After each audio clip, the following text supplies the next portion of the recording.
यांच्या जयंतीनिमित्त गेल्या वेळेस आम्ही मूर्ती वाटपाचा कार्यक्रम ठेवला होता. यावर्षी जयंतीनिमित्त काय करावं असा विचार करत असताना सर्वांचं असं ठरलं की यावेळेस आपण सामुदायिक विवाह सोहळा करावा. मग सामुदायिक विवाह सोहळा करायचं ज्यावेळेस आम्ही ठरवलं, मग नोंदी येतील का, सहभाग मिळेल का, असं सगळं हे चालू झालं. पण सगळ्यांनी ठरवलं की काय, 2 जरी आले तरी आपण यावेळेस सुरुवात करूया. पण यावेळेस 10 नोंदणी झाल्या आणि 10 पैकी 9 या हिंदू धर्म पद्धतीने होतील, एक आहे ते बौद्ध धर्म पद्धतीने विवाह होतील.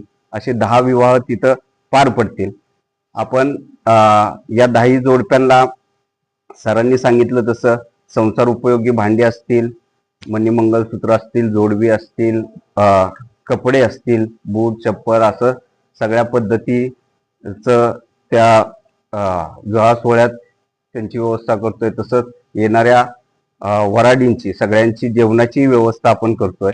आणि 6:30 वाजता आपण अक्षदा सोहळा आपण ठेवलेला आहे. तरी 6:30 वाजता माननीय पालकमंत्री साहेब यांच्या प्रमुख उपस्थितीत हा कार्यक्रम होईल.